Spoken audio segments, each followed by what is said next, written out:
ole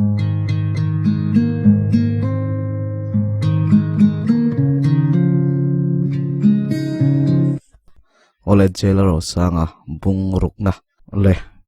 chiar chun zomang le hlim message chu enin anui le var towa chuti rual chuan chu message chu aron thon na rei to ang reng sia a reply har chu in thiam lo ru hle a buani leng thak sia hlim pon a hre thiamang ti chu ringa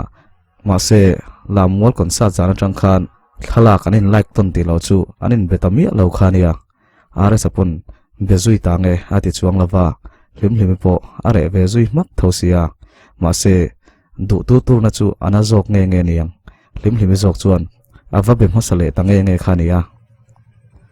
chuti rual chuan chu zo na toite lo dong tu are support chu message toite wang chuan anui ve sen tho reply fatin hay program kan zo chia naktu ka kan ron chole nga lang tin a reply hlim chu lo lamengin life in kalo en rengalom izai thale takzet tia reply vele ngalin are san phone a khoi ngal char chu ma fele chuan alo thlir renga Lalrosang kho thran tanga local events ten din thup so tile atukhuma spin zeu chu ruala kalsan le ngal pa chuan phone en to chuan nui ngal vur zel mai tin a phun nui ver are sa chuan hey kan boile ngal lo kange tin a reply a phone chu da vatin pona chuan a chuaka fence te an lo om khom le thap to a pitira chuan a fence te chu thalo lak pui mol reng to a are sa chuak chu an lo bor ngal mani khuwa po chol hun anei theime lo cha chu ni bere reitok tak tha an lak khomwan hu chuan fence te an tin zo to a thalai hroi tu ten in mu khom le lokin hun toy te an manga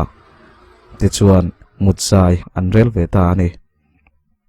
are sa chu khuma thlen rual chuan bok ngal thlopin voin lam a motor chuan na chaw bok nen zan lam an zai chu a chaw le bok si tu ma po chu reply to chuang lovin amu hil ngal bora ma feli chu mi khwal na chun mu hil mai thei lovin ameng renga are sa teina ariak boka a khom lu chunga album chu mu fuin a han ena are sa no pan lai thlak te chu enin anui le var thina thing ati zol le alom zol ho chu a phone chuan thla lain nakina la fiam nan aduani thoma re rui towa banglaya an sana check ritlak lak thompo aring to le chu zan bot le re rui maya chuan ma fele chuan angai to na chu akom reka are sa chu ngai zong ta se min an dem lu to kangem kumlama anin thlau deu sia chuti rual chuan an ma ni ang thawa kumin thlau in ngai zonga in nei zuita soitur potam takanom ve thau boka hun hi han veile hret se are sa bo ruak lian zual hi re se thil a fel zok thai mai thei tin angai tua ma se lelam zonga ngai tua chuan ma chop thui takanaya zoram tan vision lian takanaya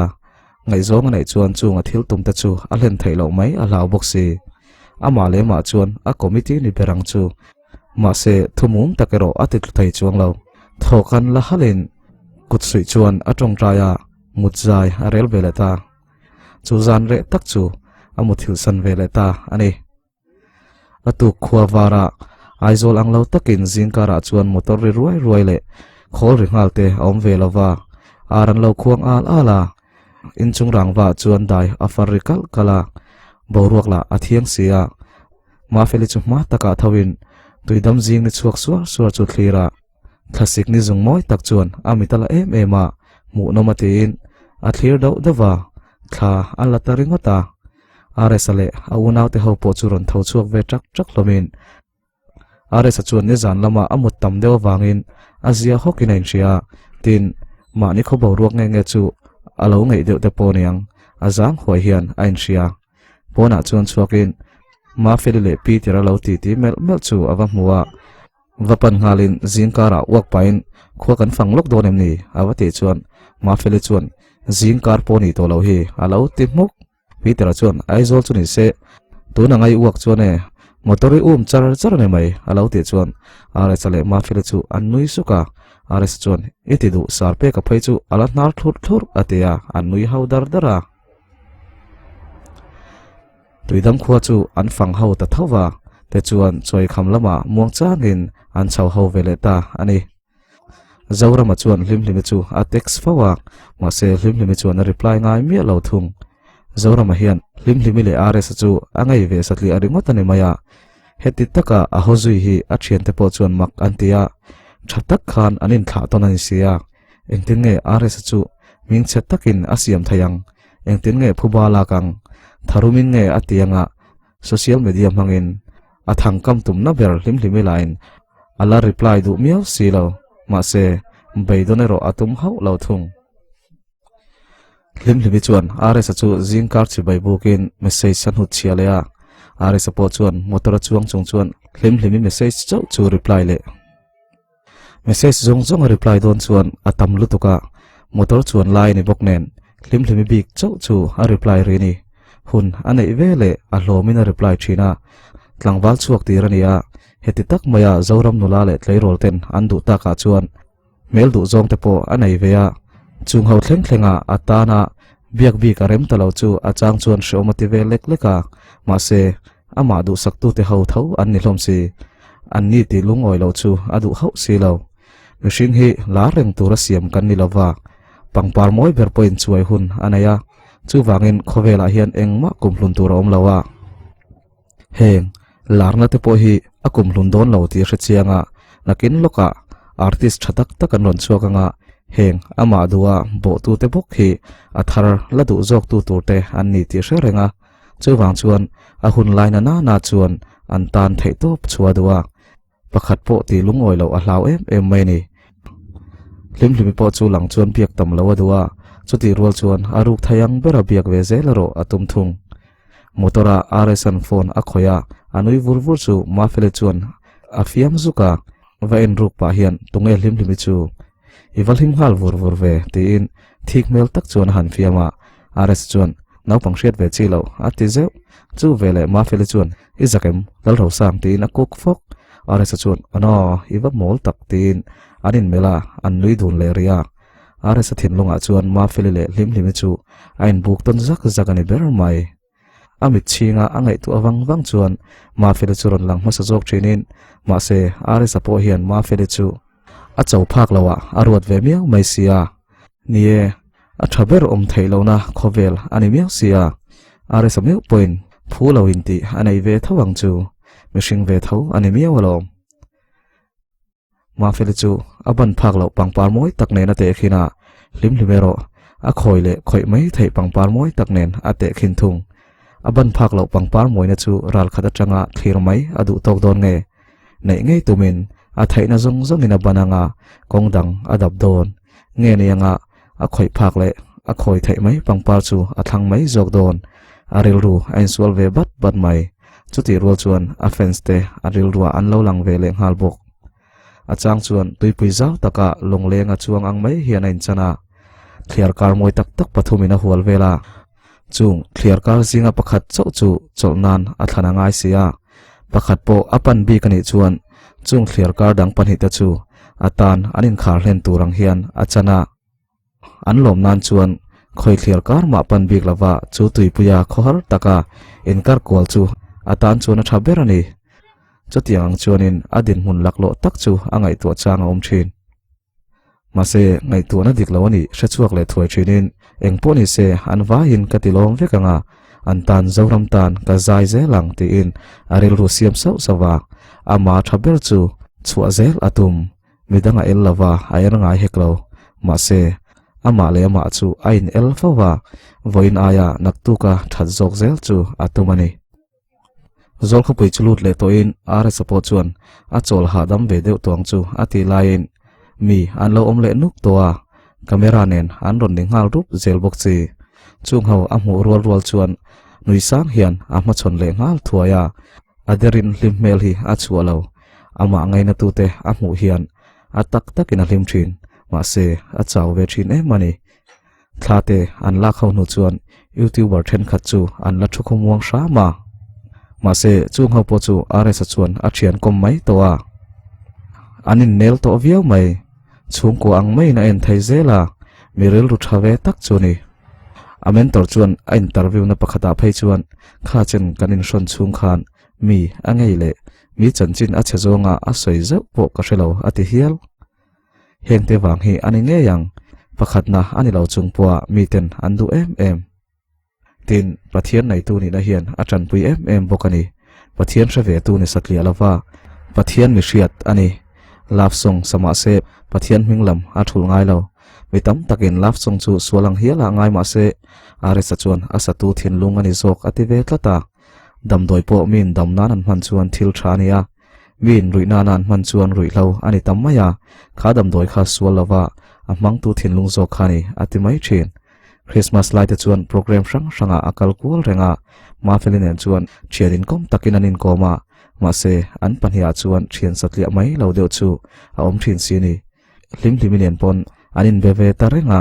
limlimi chuan hriat thiam thai tur hian adu na chu atilang fawa ma se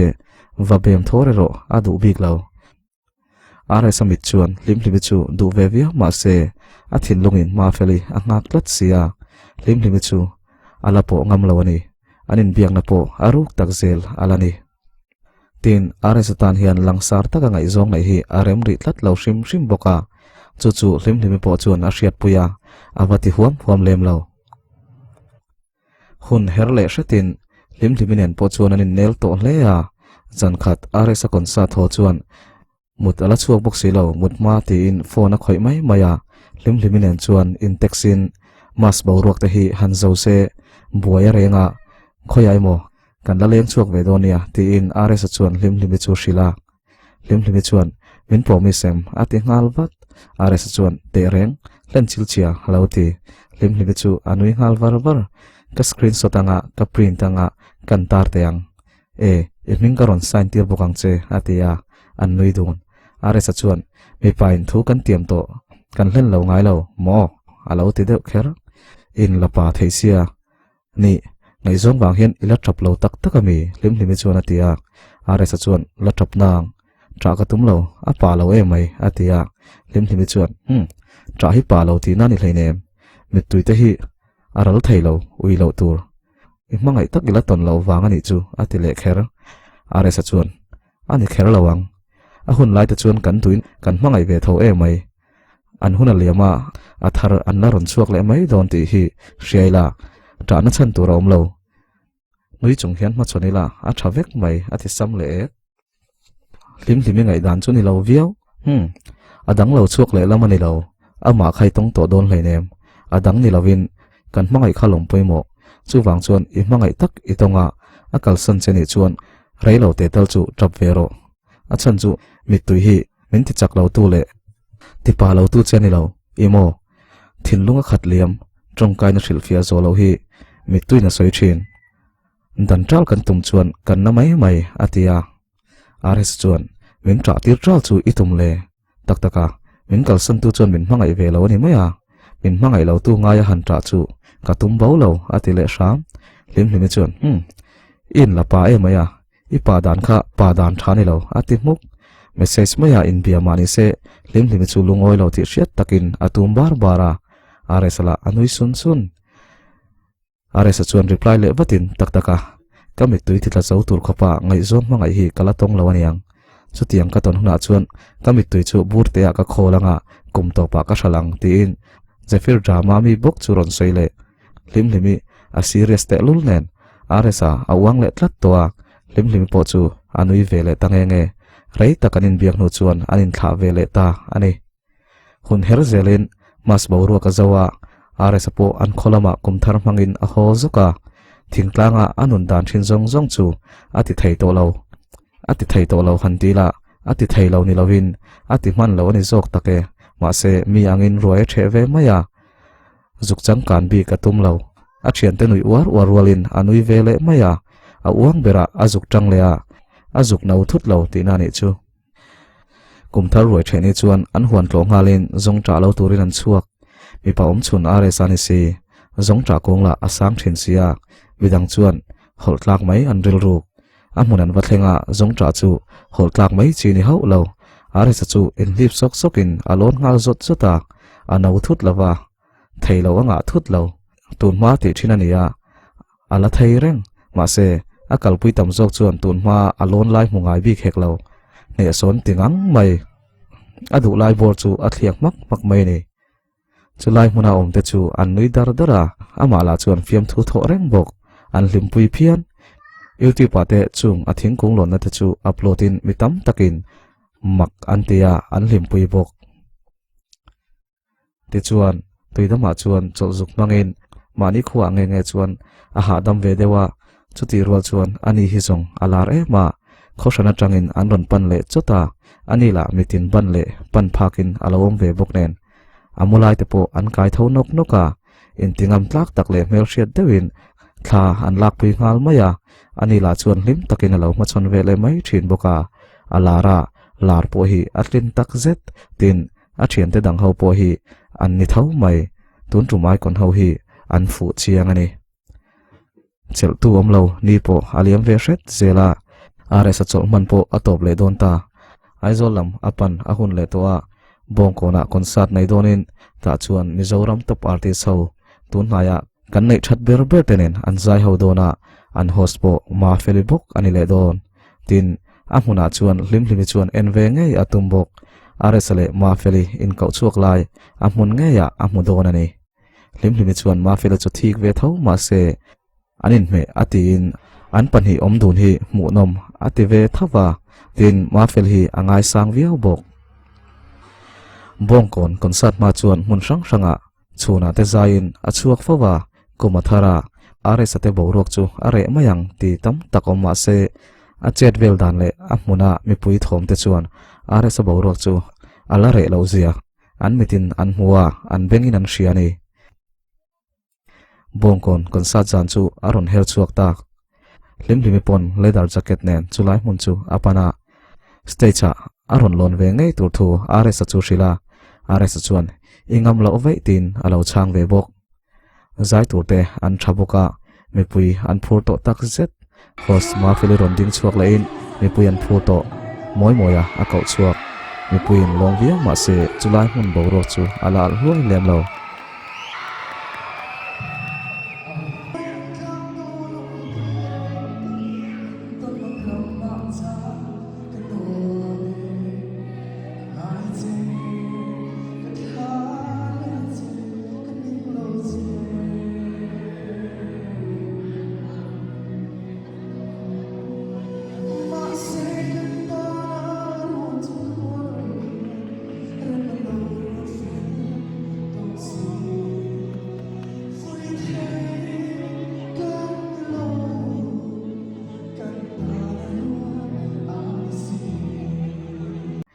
Mizoram akan artist nei that ber te zinga mi le mi puilom ber te zinga mi mizo pop princess ti hiala zo entertainment an hming apek pathum te an ron che siam pui ralte ron che ma saberin hol chung a thap thaviao ma se chutiangin mi pui an la phusuang lem lo nga an la nei ani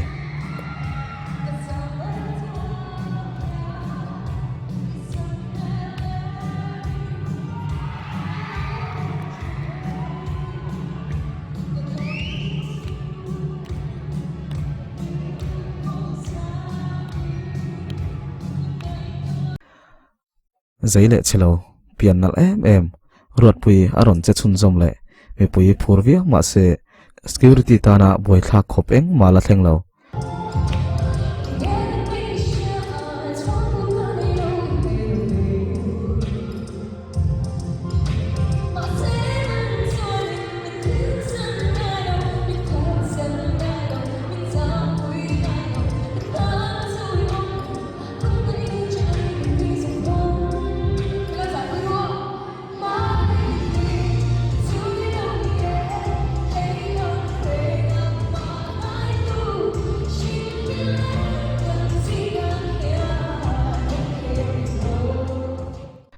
tun lai tlei rol te du ron lai lak ronin lan le in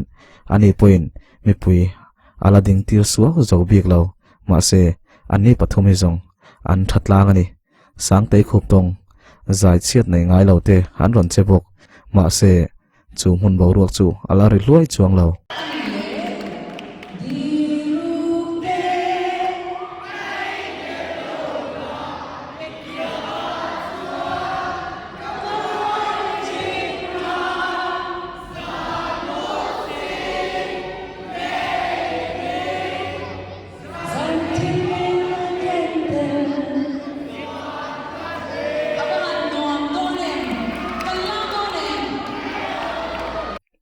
host ma feli ron chuakin mi pui nga hlel chu ria mi pui ten hena tunge zai tura andu azota ming pakhat lamin an awrol le ta an mi du ngei mai chu kau chu asakin aron chu ma tangin mi pui an phusiwa wa naupang amalama an chachuak ngal lamna tu mun all duai chin kha akhat ngal vek alo la chuai lo to pani kil khata tangin hlim po chuan alo thlir ve renga alo aw ve na sa alhain man thiam fu chiang lo monen buk chung ho chu awoi tlei le ta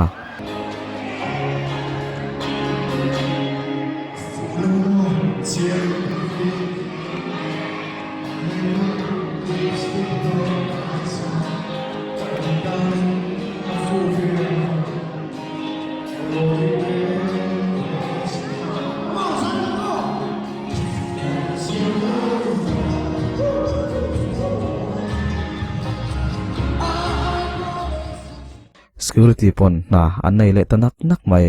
midang dang po zainon le zelen ares abo rok ang an phalo ti chu an pomang ares ain an zai thiam lo bik poni lo ares ai chuan engemaw bik riau hinaya mi pui hian an lom mani offense intive du lem lo te po ares a chet to chuan anom mai theilo atop khanan ares bok chu ron chuak le in fu chiang lo monen bok aron chuak le ta mi pui thom chu tha to tak zet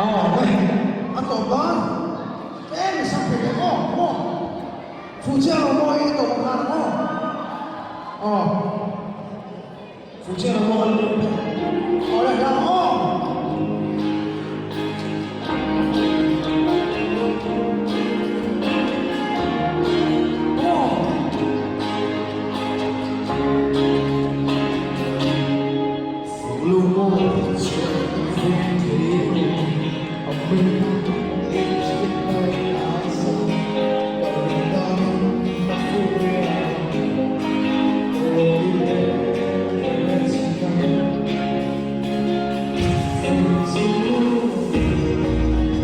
thun le thei anom to lo azai lai chuan moi a ron chuakin a thian pa a ron support le bok and then smooth ching sial tak chu ron mang le in mi puin an lom le hle anin du sak tonin anin troyom thiam thin ani an thian hawa hian in thik na le in it sik na a om lo ti hriat tak set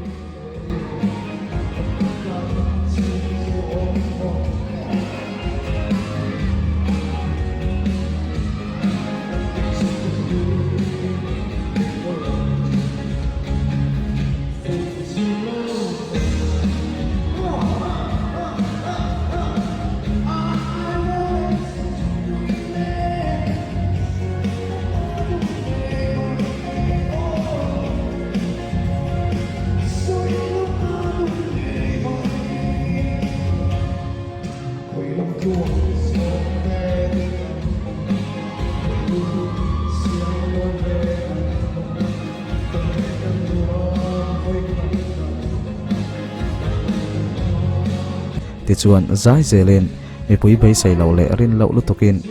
backstage atang chuan ma feli aron chuak ve hlol an outdoor tour are sabula chuan vanui sen senin are sapon alo mel zeu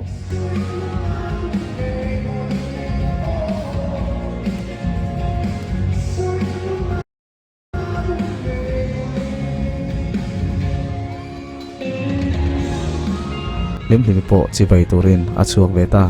ma feli chu anunga lo tol letin lim chuan are sa chu a chi bai tha alak pui ngal bok are sa chuan lo nui sakin lim chuan hei karon chuak ngamo nangpo in tiam na kha ti in anui sak are sa chuan te reng mai tin abu ngau kai zung ka khiu ning thailo ti lai kara chuan ma feli chu vamel le zeu tumin ma feli chu alo in veng viau hoison turin a signal zeu anui var bok are sa po nui sakin lim pon stage suksanin bana lo nga nge yatum te chuan chu zan concert chu azole ta ane an hriat mi lo pakhat chu akil sira khan zorama kha alo vereng ti hi ni an holam chu lo chan le ngei atung ru hle lim chu azui ru deuh char bok o khati zong khani le sila concert zowa ma fel chu enge mothil man mo thla ka thuta wangin thla an lak pui nu chuan ho ngal wata are sanen chuan in mang thain karon biang che tin anin thla hlimhlimi po chuan RS chu alo ngak renga an buai zola re ta ka chuan RS te po chu hon tuma moi nen chuan injui chuakin kumina an project te an soidun mol mola RS chuan ilo thar kha moi ka ngai thanon ngun kalang ve man lo kha ka ui tak tak tin thupa choi pa chuan a hril siam siama moi chuan lo chang ve vatin kan man mo lu tuka du tho chu sam lo ve deu ron lang ve la chu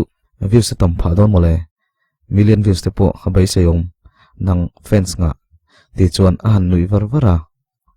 karon lan ve chuan music video ho zawang tin an nui du na ka kal don ti le bike ti nun chu arwala moi po chuan ole kai po ka kalange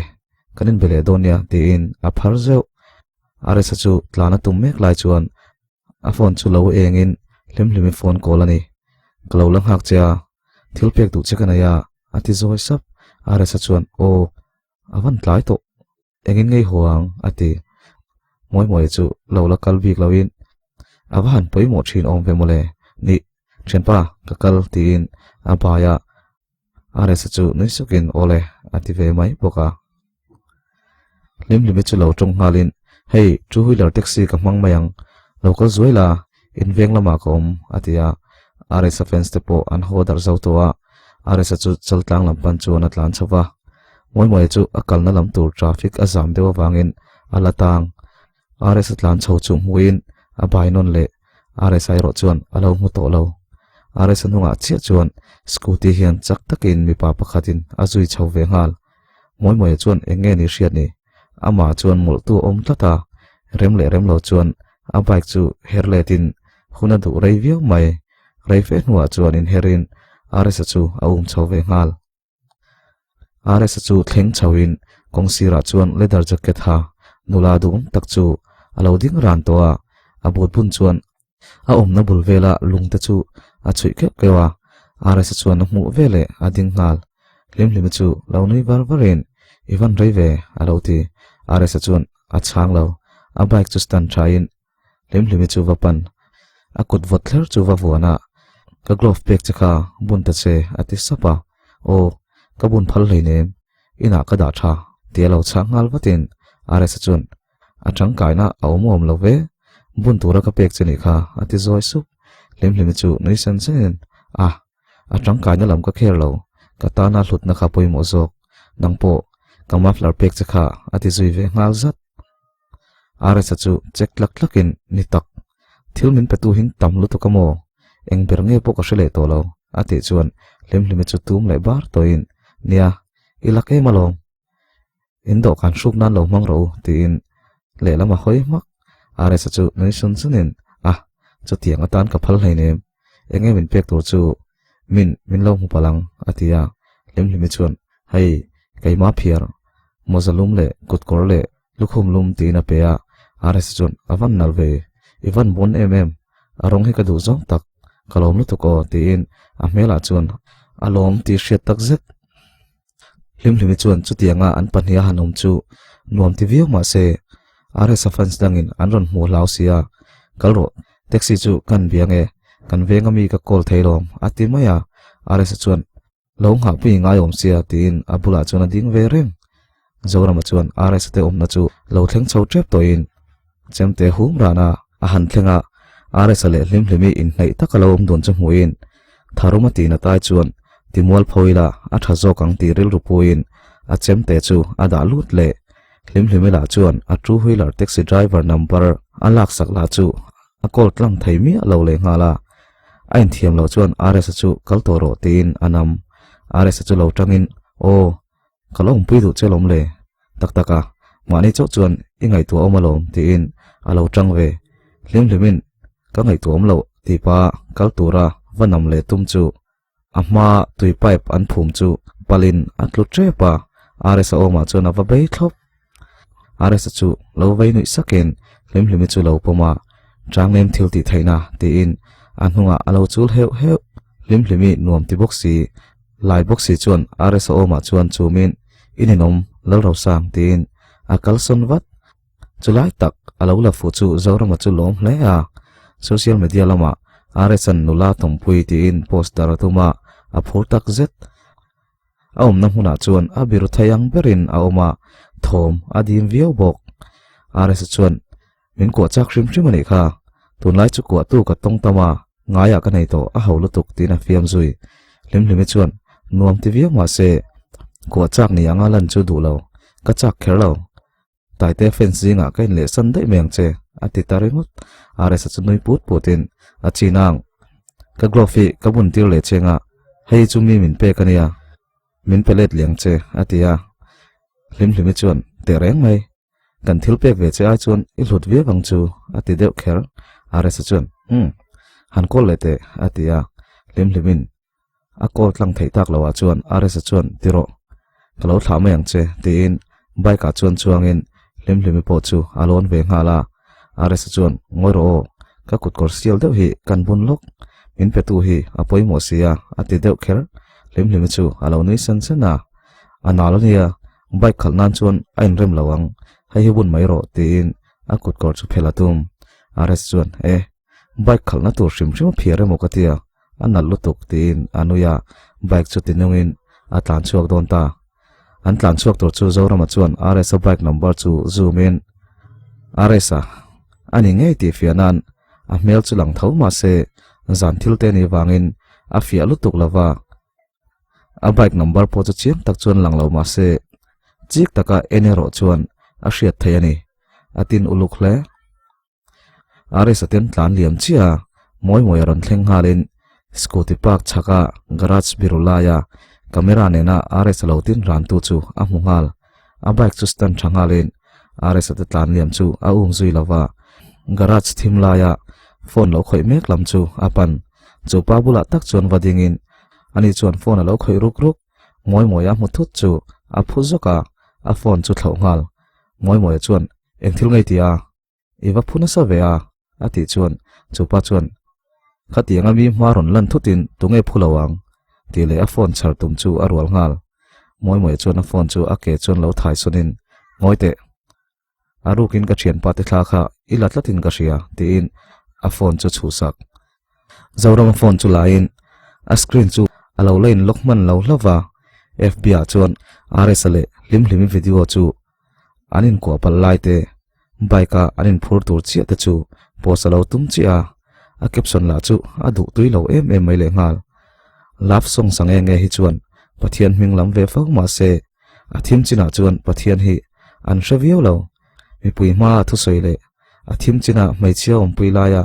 a khosa chia chu ain thlau khop mai ti in alo type fill diam to a ala postman lo chia ni zoram chu ron tho thutin moi moi chu ron hneka tum moi moi chuan lo bung zawin chu pa chu hneka a hnek nat wang po ni lawin garacha lung chu chuin a thlutop chu vele moi moi chuan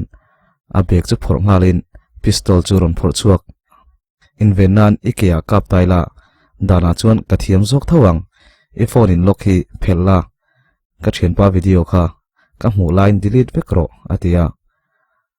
anom na lai chu abiru ve mai baka zana rei towa thomare thiap towa zorama chuan a hlau hle HNdia ansilai don te kha a hre reng sia video vel chu a delete ngal sok sok moi moi chuan adang alo mem check kwal ro ati chuan umlo ka delete vek to lo thon mel tak chuan aron ti moi moi chuan laring halin recover le thei turin a omem ti te chu a check tir veka a him tok ti hriat chuan tikhan ngoi regin chukro scooty omna thleng kho email hi ka hria che kan zai lai khan min ron chi baya enga tinge ataka kanin huwa thatta kamin bia min lom thuin soya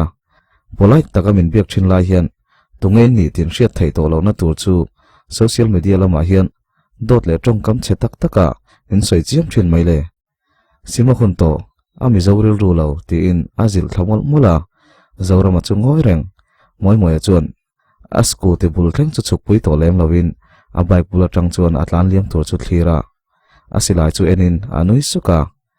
HND enterprise hoin tar moi turan pek pistol lem chu alo akhlo chunin ataka ang hlea moi moi chuan miswalina hra chuak lo hlo chu a tho hala anu ya zaru hle bok puak thei te lal nu chunga kawan lom tak zoi sap chuan ati chuak hiala moi moi apo chuan are sa te chu zui zel ngai ti to lawa ma se kha kha are sa bial noi monile anei om ka si lawa alo nei ni chuan he pa hi ain zep thai khop mai ati ril ru neu newa a bike chu tinongin anin lampan chuan ain khal chuak vele ta ani angai to na chuan mi zo te hi mai chana chuan mi za thiam tak endu sak thiam tak ni maila then khathi chuan keima ni min ria don chuan lo chuan ti in mi chan chin chia zong zong an ma ni ta na tangkai mi lo po an soi chuak par doa dot ne na mi ti mol phola an shelo hei hi engwang nge o kan ril ru tak taka hian mi zo hi kan lo fel tok loi monile ader hian kan lo nung mai mai zok nge ti ta chu ngai tu ave neu newa are sale hlim hlim chuan in chu thlengin hlim hlim chuan lu mai atuma are sa chuan hlimpui tinawa awle hlim hlim chuan hlim hlim min ti ve mai ro atlai to si mutui ti in lu le mai atuma are sa chuan awle in hlim hlim awat ti le a enge ti in mana atha abianga fo wang khan abianga fo le bai sei ni ringin a he chu a pe thu vel phuru deuh zam deuh chuan a phei are samela noi deuh sen sen pa chuan a hmoi chu tuai le zeu are sa bula thlen chuan ding ti hlip deuhin are sa chuan ka kut kor kha ka grofi bun kha mi min pe kan sia alo ti dai hlim hlim chu zak lutuk a ding pa ngai le ngal a zoi deuh noka a lai ti hriat le are sa chuan a hre thiam renga enge min thil ru ki tumami ti nan zot ni tak kha i kut kor hotoro kakal tin a kut kor chu pe a hlim hlim chu a ina chuan atlan lut ngal are sa po chu hlim hlim che dan chuan ati hlimin anui ve sen sena kut kor chu hlipin uluk takin beka chuan ada a rider glove pa ngai jok chu abun le ta a te chuan anin lampan tur chuan bike chu ati nung le ta vut vut mai a phone chu ron engin a han en chu moi moi a call na te rin chana lo call na te ma feli call na te a om nok mai ma feli chu call let ma saberin tlan pa chuan anin bia ma feli chuan mut chuak to mel te hian a lo la are sa chuan i lo call ami ati chuan ma feli chuan tham chiak hian call e i win avaron ho harve ati cha khoi ange kal koi i ho to em ati ngal zung zunga are sa chuan holo hei mi ka thla loka ka le dong chia ati chuan ma feli chuan a o mang lo lutuk koli la boxi lo ngai toy na lom lungoi lo mel chat chuan ati are sa chuan ti pal lutuk konsa don khan silent a ka da kalo siam le man lo ani hi hei ka thleng wat ne mai min lo ngai to su atia ma feli chu tong le ngal wathin o tlan chak lutuk su yu kha shil ro angai to lutuk che moi moi ka biak lain kanom dun lo ti boxia ati chuan moi moi po chuan ala ho lo wanga ron kol tura tho chuan anga ya kol let a thulin a shelem lo ta te po chu ka kol lo lo mayang ka thleng wat don thau ti in ma fele chuan o ani mai phim khurla i thlen vele min lo shil ro i ho ngal zia sia i ho lo an ron ti boxia ka ngai to chelom ati le shama are sa chuan ole ka thlenga ni deuh mai kan da phutange atia phone chu da taria hlim hlim chu a lai si om dan chu ngai to leta ka van ching tak tin tuma om lo ma se a zak chu ain lukhup le ringot chin chingi tia ama le ma chuin kawin abianga chon na lote ina beng ma se amitla atlutur aresan na lo dangte ahan ko pa changnem thil ti theina ahan ti zeu te kha amitla langin anui ver ver are sa chuan in chu thlengin a u le nu chuan an lo lang ha ka mana an lo ti boi to wang khan anu hian angai to ru hle to a ma se chumi zan chuan eng boi na ma tok lawa are sa nu chuan e chian te kan phone a an ho vek to sia kan ngai to deu chu mole ti in ain ti fai du le du lo zot nga sok sokin a belua ma are sa chuan vamu to ro keiman ka ti thailom ati maya reilo te chu lamen puin an dor khon hun tur te an ruam man na ten soi hawa an malam hun tur thlir chuan an ti ti haule nak naka an muton chuan rin chana chuan kha ma felipo ka babia angai to lutuk che babero ti pa chuan room lam chu pan sana are sa chu intifai sok sokin anh ti fai zo chuan ma fele chu kol le in rei takanin kom le a anin kom ngai in an nui don le ar towa atuk lama dor thil vel boi pui an ngai dona wang chuan zana rei to deu bok nen anin mang tha taria moi moi chuan rs chu athil ton chu a hril duangem ka hril chuan aril ru ha mai mayanga ma se film khur tur ro chuan hrilangai ni mi than khathian kan chiat doi hi poyan lo thimi alo ni hi kan phak to ka kan film khur le ngai to ni hi ti in angai tu neu newa rs support chu anin mu huna lo lo hrila tum ta zo kani rs chu ainti fai zo chuan athil don tele abik taka limlimi pek chu uluk takin ada tha aril ruwa thutam tak aron luta kumathara zana tura omlo tial bok nen hun ola nei vele limlimi chu chhuapui nge chu atum ru hle limlimin an thalak dunna aron thonte chu en kwalin amel tha te via maya anin mu tir ai ma khan amel tha to zokin asia tin ami zelomom tak chu adu zo takani boxi limlimi mu chang chuan aril ru ain sual na save thin hle angai tu na te koma aum rek nu chuan mu chuakin azem che ya a hriat lo karin amu hil ve maya ni aliam ve hret theta zoram po hun pui bo ruakin akian san towa solian tham mu tura ommeu to lo misrang sangin office kai le to in limlimi po in anna atran le towa rs tanpon december bo ruak rit tak angkha aum to lawa tlem chuan a ha dam ve ta viau mai hun tholpo nei ve tialin chung a hun ol nei kar chu mangtang kain alume na dor chu arang thayang berat ti fel an tumani an zo fel ve thuak to he khozola charity konsata zaile donin ta chuan lal sang lian nen anin landona khozol mi puiten an ngak lel to tak zet khozol lam chu an pan vele ta motor khata chuangin sang liana aresa angelai le rin chanate tin an motor nei tu te chu an chuang ho kong laka chuan anin fiam phai mola an nui ho le dar thin khokar konga chuan mi puin lo ti dingin thla an lak pui sup boka hay yang ka dul te peng abi dul mai cầm keng chat to to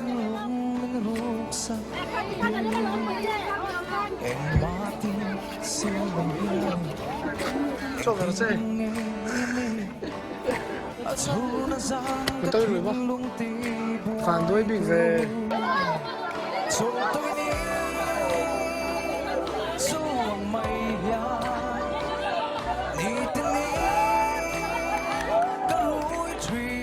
wak thai telal nun asilai pek chu kengin target anin ka siak don ani utai constar pathi chu silai ka anin el le don ani target ta na man turin anei tur ken chu anhan ai ruak don le te ya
Lion vote chu an han in ban ton le phota te chuan target chu an hung felta alan dan mai chuan taite chuan a thiam lo hmel zoka rs chuan a han ze tir chop le deuh nok noka an kapa an thel chiam dun thei ngak mai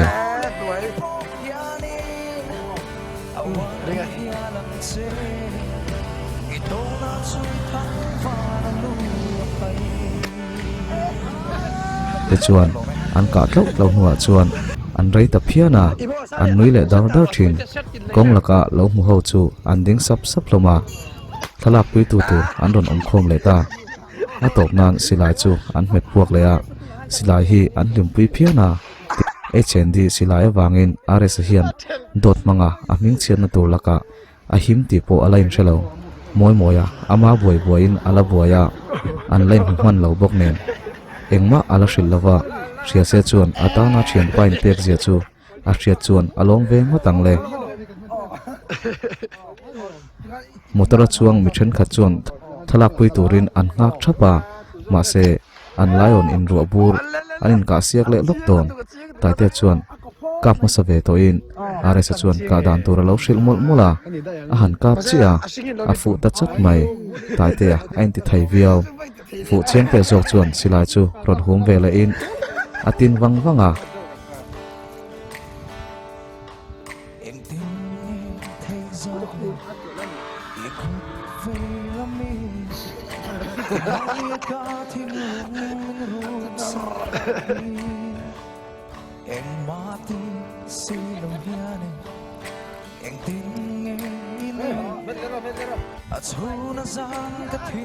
phụ chiang te zokin a thel tatat mai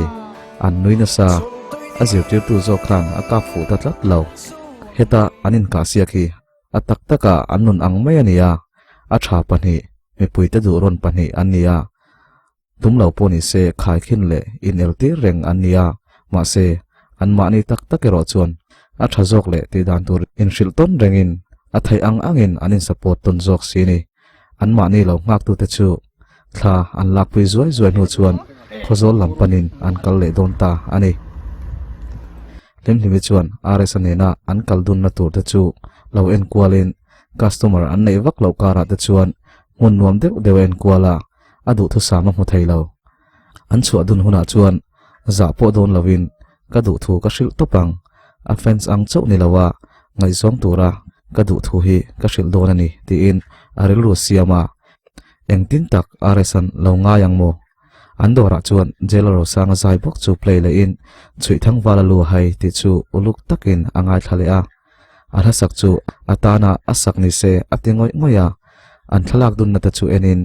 anin biak na ta chu ain kola tiang taka an hanin nai le anin po tamai chu makatia ares lo fil zia le in ngai tlong zia ta chu makati ni avai khatnan mi pa abem don ania chu po mi so mai chia te du ron ania a hu phurve tak zetani olek khozol konsat chu an tranta mi pui lam tu man phur to an khat vek to a azai tur ta chu kau chuakin sang le na tin an puang chia chu thoma thadur do le mai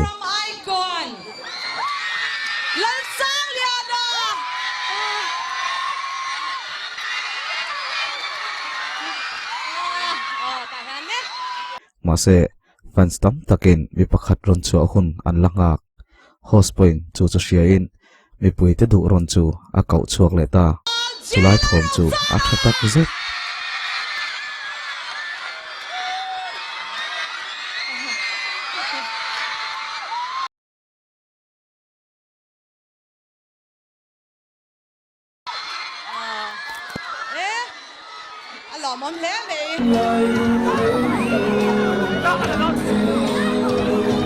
sang de zai saktarin ana chu an fil le bom tung toa midang tang po an ban zai zai la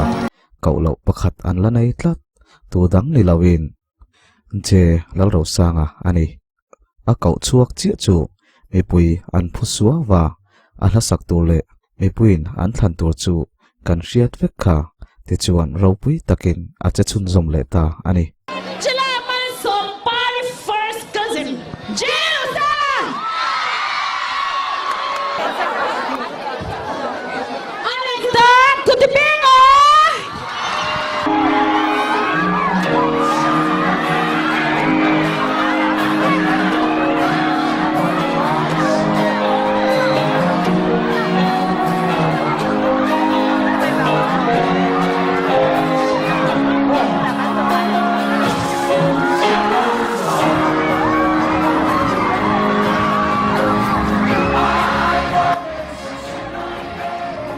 chu concert bo ro po chu kham lo takin a zo ve le ta khozol mi puiten he na chuan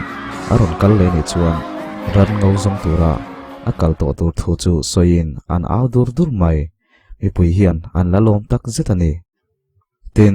sang lian ane na anin kop ngat phai hi chu an muning lova an ending thailo ani ber mai an fence te ve hi super trial hun laya Joseph ale sai lova omdun mu nom ti em ma se a sang ve a anom chuan a thazok ni tirtung ve ang tho kha ania ma se hetiang bo ro khian thil thazok a chu a ve thin fo reng ani fence te a in elna nung tak aom chung chuan an pani bo ro khi are mai hau lawang aizo lam chu an pan le ta are sa chu a chau deu wang chuan motora chuan amu hi le mai to a sang lian a po an pani chuan in heng rialin an mu hi la hetia in henga in ngei taka an mut thluk bor lai hian an ma ni du tu te chu an lo in hial ve rap boka hun her ve le bekin ma feli chu buai le to hle a mai chia ania chung kolama a buai bok nen so sanga an som ve renga are sanena in biak na hun po an nei tam lo tial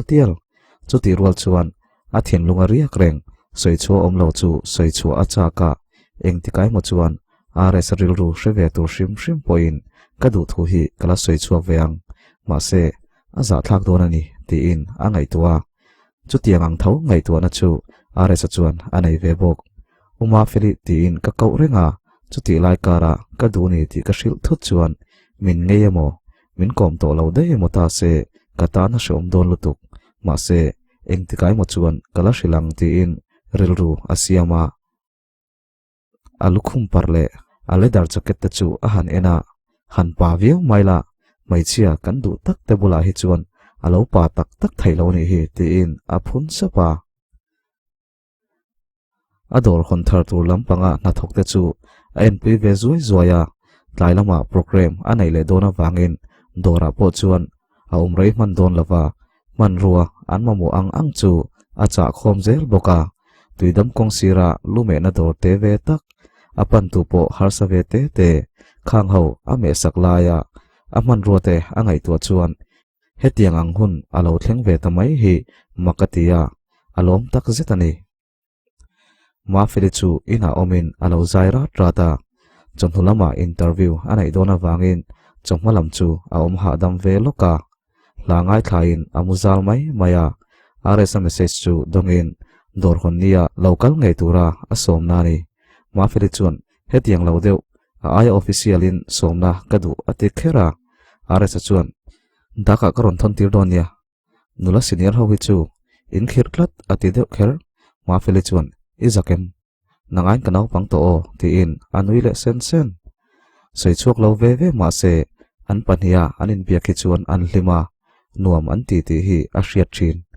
ani phot o ti ma satun om ma chu rei takanin bia anin ngaya anin thalhel tonani anom dun hian an hlim thin hle bok aresa midang nena anin ngai zon phal lo tu tam tak point ma felin en chuan ka thik lo ti an om nuk mai midanga chuan buaya ngai lo ani ber to a du pui tu thanem takan nei ve ma se buaina om ta chu an ma ni pani zok hi ni bultan an tum lo ve lai hi a buai thak lai chu ni an pani in kara in du ton na om hi eng tik ni ai mo chuan mangai na ala chang mel mai thei ma se chu an pani kota ain khat thung si ni liam ve shet zelin aresa point program ne wala nai renga hliminen po anin be ve reng to bok hlimime chuan eng tik nge imanang tina zota aresa chuan hei mani to ka buailu to ka program ka nai renga nei lo kara la kan dor tur buai puin kaum le dei zelsi hun thola lo emang ati chuan hlimime chuan ni e hei keipo ka buai chotan khop mai business lam chu ri sa sang sia taima ka ngai ba ka film khorangai nia mi pui hi an thik thu chesi nang phai chu imwal phau ma don te nia lume swal pal rawa indora an me swal chuan aresador lume an thiam lo ti in midang aina sign and sell don chu nia larna hian a thalam le a chelam a keng ve a lar ve lo mai la kan ral khat thlir atang hian kan hre thiam ve nia ti in a fui ve siam siama ares chuan ani ngot mai iril ruang vek hi pulhum se chu boina om lo ni mai tur ti in fiam thu ti tak deuh chuan a han tia thil dang soile thutin mani khan thil mak deuh kan tong sin nimin khan moi moi aron lenga khazan kanin khazan khan misual ti mayang pakhatin min lo zui renga kanin ko pal lai te khang lai te kha lo la veka fb vela min lo post mol pho man tre pani lim lim chuan ti chuan engtin nge moi moi chuan ati wata o puak thei telal nu silai lem pek mang khan a vo zam thei sham ka nek rep te kha chu tia ka oi lo lutuk mana po min ti buaya pakhatan nek lu ve lawa ama zo ka lau thong le nia tin anui var lim lim chu ain thiam lo hle a avan zia lo e moi moi chu avan fel ve atingal ares chuan nia minron uma mu khan angai thaloi aron zui ve watani ome atong lai chu lim lim chuan lo pot chatin film khuringai na sasia kalo zar boi ve sek chea in mu po chu in mu lo mayang ati chuan ares chuan min zarem ni min ti boi lo moi moi phei chuan kabial nui ni ring tlata ina lua nakina kan wala tlo ve donia bungrua te pon indan ve kadu ati ngal bor bora lim lim chuan chu moi moi chuan min mu mi ati ngal wat email chu mulawe ma se inung lama huwa ebial nu ala tingar ngar tin achang le lim lim chuan ni tak tak se ati zoi sapa are sa chuan engtin moi ti ati ngal wat lim lim chuan engma ti na chang ngal wat angai to na lo sei chuak le pekani are sa chuan hei bungrua ron thlenga kan boi le ngal lok tin phone chu da an du thok taria kumte atharta ka chuan mi pui nol pui pi sakai ve kher lo po mani boin an boi le tran to a mani se mol mola an tuan le tran to mizorama chuan program zaina turang chi aum lo chho tu don ti la luka ziak luka thil chi angani chu tiang ani chung chuan are sa hater so chuan lo lar tir to lo an tum chena ni e hun han kal ze langa an borin an bo huk reng to lo mai thei a chan chu hun pui olen hun azawa miram angin enge moso zantin huai hotani ve lem lo tin chu tiang turin kan rama sumlu ta tam lo bok nen chu tiang huna chuan lathar nei na hunte aron her chuakanga music video lama ala lar to kani ti aron lantir le mai donani ni chung leka million views nei thei kha ani miawa a fans te hi an la thato kani chu are sa point ain nga nania ngai tu tur angain a boi ni leng zan khuwa hi ni maya a kha tokin thu soi na tur zai na tur te chu ala nei ve ren thawa an dor la an la pe fel chia silo dikhat chu an dor vel khoya alo boi lai chuan ma fel chu dora chuan aron lut lola an dor vel chu an han en kola are sa chu puitling ati ziate a hril siama are sa chuan mi har diamin soi kha kalom lo te nia tin lo fiam ma fel chu nui arin o an ron soi thut sia karil ruwa mi har takini thubak ron lang hek lo ati chuan are sa chu lo nuin o ka chiat lo thu te ti pa chuan amit ko san zewa fu chiang lo mo tin a ve nui zui ma fel chuan no har chiang lo mo tin a kaplet an dor viwa chuan omdunin anin fiam dun le bor to a anin kom mek lai chuan are sa chuan phone call dongin lim limen he na tangin ani are sa chuan phone chu chang wata lim lim chuan hei ka thian nu hian charity vela khanin poisa thove duwa engtin ngen pe ka hre duwa kalo ngai vendonia katia kadin hriati phai chu ka hril du lawa ati chuan are sa chuan avati lomom ve group oma chu mi link chu kalo thunang che ta chuan an soi ho thina whatsapp a hian karon thon don chenia anin biak lai chuan ma fel chuan are sa chu alo en uluk hle a lim lim chu a motor chuang a chau lai ber po a rem lawa a reply ram khani ti ria a hriat lo karin a thin lunga thik na lian takalo oma ain thunun man lo trep ne nge phone a man zo chuan lim ti phone call le message sa hi chuan elim ver thina ni noi mi lo chuan ati deuh khera are sa chuan oi lo tun lo hi kanin biak i hre toy moni le ati chuan hrelut tuk motor chunga tang point rem lawa i reply tok kha tuidama la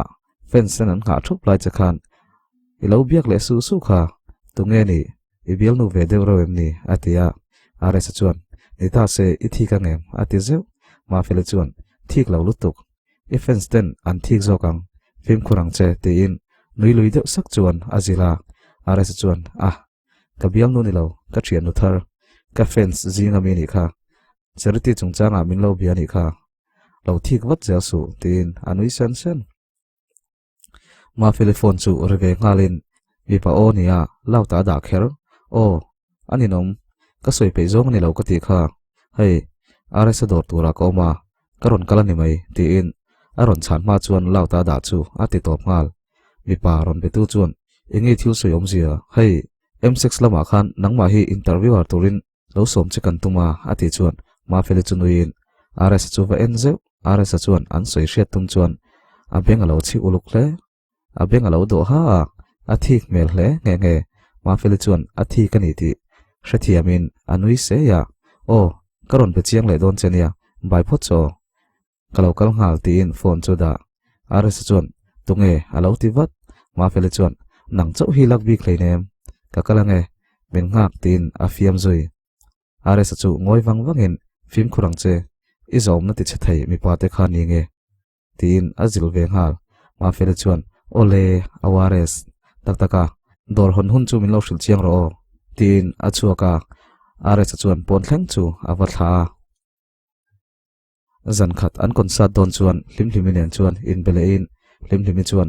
kala thlan min sak sak te ila sak to zinga ka du berania tina shila are sa chuan englange lo sak katumang hlimhlimi chuan enge kho ate wang wang are chu lo in rol watin zai thiam min lo wan ti om lo kala sak zingai du ber mingpo I shelawania tina lo fiam wat hlimhlimi chuan angai tu wang wang o soi thu don te chuan a har velom le ka hre chuak I leng du nang ti kha chuan ot leitir ti lai a khan voi khatal kaming lawang che ati are sa chuan te reng mai ma se konsa tai chuan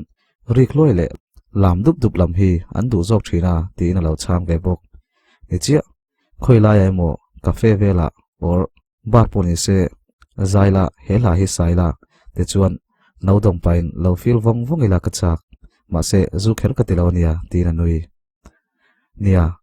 chutiang huna chuan kan kaldun huna kala sak sak don chenia chutiang hun chu om ve nual to hi hei kaman mo sia kan kalmai nge YouTuber hawin an lo live leang ilo en le donia ti in acha a zaina to lampan chuan akal leta ani concert chun chana la sang sang an sak zo nuwa chuan a top kharnan hlimhlimi la thlan chu asa hlimhlimi chuan uluk takin alo ngai thlave bok ti chuan a hming chu lam chuakin hlimhlimi chu alo nui ver ver Bye bye.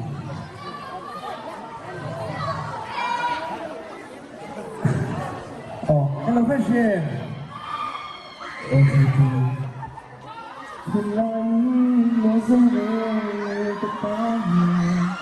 Christian. Quá thích cháu rồi đâu.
TV screen a chuan va phopin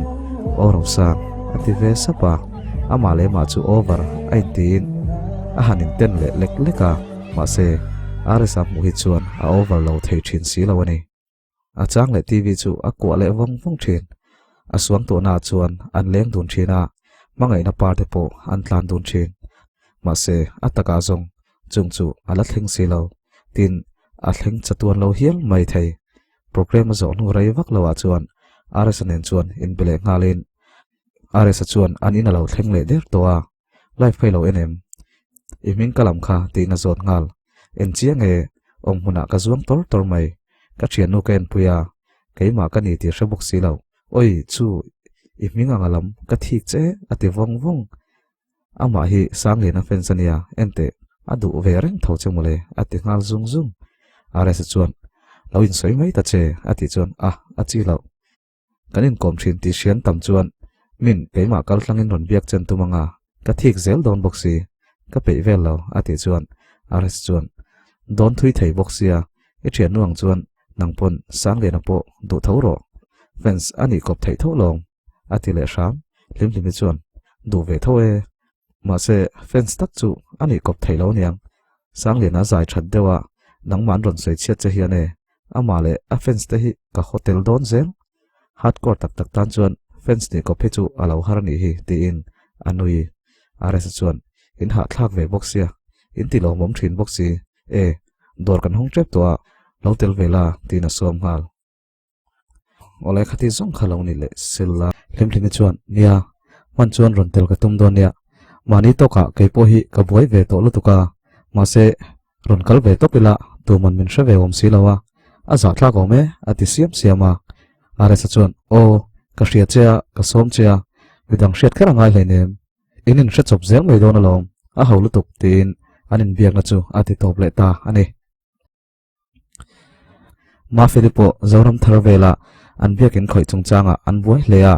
mizoram tan vision thui takanaya apa thu oin apa hnunga zui zel bok zofa ten sui khoma hrui khatwana lungrol taka anom khom hun chu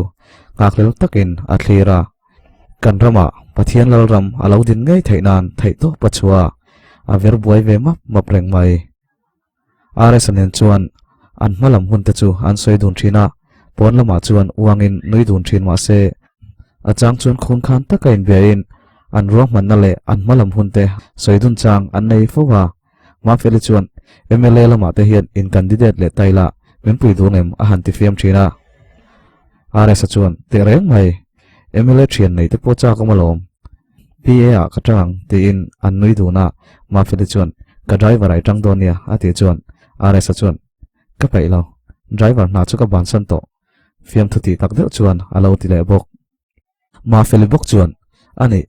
MLA pasali ni duem tina han zot fiam lea RS chuan a pe om lo e maya bial min tlo chu sam renganga unit in tianga politics si ka tuipi velo ani nang lumet nu pui ni duem ati vele ngal ma feli chuan ka pe lo in zirnan min hmang velanga sammu mal kapuman lawang tin an nui dun ara atira thu takin hanin ve viu thin ma se an hanin kom rei tak chuan fiam thu bokin an top le thin ma feli chuan e kan program a min wan zai sakro kan chung tenen inin mel hriat na hun tha ani ngal mai keipo inina ka du tokin karon chengam towa nangpo ron tlang hel ve vatro zanin lam program in nayam ati zui ngal zat RS chuan nei ve le ram ma se zane tu lo lam ve thung fakna lam ve thung ania bazara thum na dor Aming ka thai ngil de chu kan han fak don nang jok I boy don em tina zot let ma fel chuan boy lawang ka man don tap in zo huna min lo be don ya ti in anin thla a zanri aya huna ren chana churon hoin aras chuan kai ai po hian programming a to tot mai tanangai ti in alo fiam ren chana chuan ani dayang motivational speaker kan ti to ti in alo fiam let anu ten an chuan an pathumin an nui dar dara anu chuan choi ta siam ha sok sokin an chung kom zel dan tu te chu an soi hawa hun thol an nei lo then boka an choi mun chu an chung ka ti ti na hun tha an nei chun ani ve maya an ti mol mol hloma zir top ni tlai khat chu boruwa kan nuam viawa an dor bathara tang chuan ni tlatur engsu suar chu thlira a taksa nuam lo viau boka a eng ti ma chu a phur lawa edang hlim tak chen kha chumini chuan a kul ve ruya ma se chunga nom lo na te chu midang mu thi ra du lo wangin pon lama cher choi chuakin a thuwa tuna tanga kumnga hi veile se kai hi tunge kaniang engtin nge nun ka man zelang ti ta chu ngai tua haters ten an soi sel na te chu shelo ang mai om ma se chung thu chuan angai tuana article thui thin le a mu lo vek thei bik si lo ka thil ti tam tak a thalam zonga ka ti ve chun chun po heti taka an soi sela an chipa an chil pe ni si chuan engtin ni ai mo trong kam lo chep sual zewila emo lo che sual pal zewila mi tam tak hian mi sual chuale chapo ber chuen min chuak nga langa chapo ber anga min lan tir ngal an du ngai om sia heng hun te hi alangai om don chawani hi achang chuan ngoi reng lawa nangpo engei ni bik han ti mai hi ka chak thin mi lungai te chu kan tor pui thei maya lom te lom pui hi atam zo khian kan har satani ti in a hun ton le a hun lo la om zel tur ngai tu chuan aril ru boi hle a ataksa a chaw tong khong ve to bok nen a thin te chu a chelura chu tianga ril ru boi taka ain ngai tu lai chuan phone call adonga a han ena ma felin he na tangin ani iwalung leng om dau dau ve ti in aron tong hal are sa chuan dor chung lam chu hoin ma fele chuan nui sen sen hian alo bai baya are sa chu nui sakin a hui phaya local ro atisap ma fele chuan avapana are sa chuan thutna pakhat chu alo lak sak ve bok dor chung po chu an pe fel trap to a ma fele chuan avamoi to ve counter po a jik zai mai I thu mel to don khop mai ti in a fiam zui are sa chuan nia kan hong ve thei trap ti in lim tak anga lana tum viawa ma fele chu enzawin engei tia iron lan hlola ati chuan hei zoram tharvel kan program tur vela khan kan buai luka karon kaltlang don tho se katia karon lut zoi ni hi kun hiam dewin rs chu aven chianga tinge iwahlim lo mel ve inom sam lo emni ati zui ngal zak rs chuan nuame ti pa chuan anui liam maya ma fele chu thohalen thinlunga thuam hi ka hian a zep thaya ma se mitmeng in a zep thei ngai lo veiruk del tu charit taka omani min shilte ati chuan rs chuan ataksa ha deuh thule fb vela antolna achiar fu pala comment section lampang anlut khel boknen social na le musit na alo tam lu tuk chu makati thu te chu soi siam siama milar ten an soi hi chu kalo hre to thina mani ngei in han ton ve chuan a tho dan chu dang khop mai taksalo hre sel lo chho boknen min ti zoi ve nok thailom le noi lui pa chuan a han tia ma fele chu ngoi wang wangin an reng asin trong kam mai anina a adong tu tan chuan thinlung a ngong deya hetianga soisel le soichiat boy boy hi tu manan phulo ma se kan don tura kan da ngai bik tlat te hi a shom venia engponi se nangte chu I chakha hengte chu rayanga ngai la nei chho mayang khoimo egitar so lo late la thang ro zayang tin rs chuan a gitar don an dora da chu walain ma fele chuan gitar chu pera ma fele thathan rs lo sak fo thin nang nen chuan ti chu a thanga tlai ni her liam tur po chuan chu mi te pani in hrathiam ton le in ngei tak te chu mu nom ati niang kolkila chuan liam hre mel tak hian ading renga chu signi eng no ngel chuan an vel chu a chun no cheka rs chuan a opale treng chak chuan nang nen chuan ti chu asata nang nen chuan khoi muna po nang nen chuan eng tiam po in hre oma po re thei po in nang nen chuan vanram achang thin in hena om turin keima himin siama in hne na om turin vak bo lo turin itel lo chuan engma hian min ti tlai thei lo ve ka fam kim na o nang chau hi ni nang nen chuan khoi hmuna po nang nen chuan tlak cham a om lo nun kho hara hrian nei lovin malin om maila nang nen chuan van ram a chang thin o isu in hne na chau ka thla muang a ha chol thin itel lova lom na tur zong roi musi lovin itel lova tlei thei lo min siam I chen nan chau itel lo chuan kanun akim thei lo ma se nang nen chuan van ram a chang thin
an zai zau chu anin ena an nui dun sen sena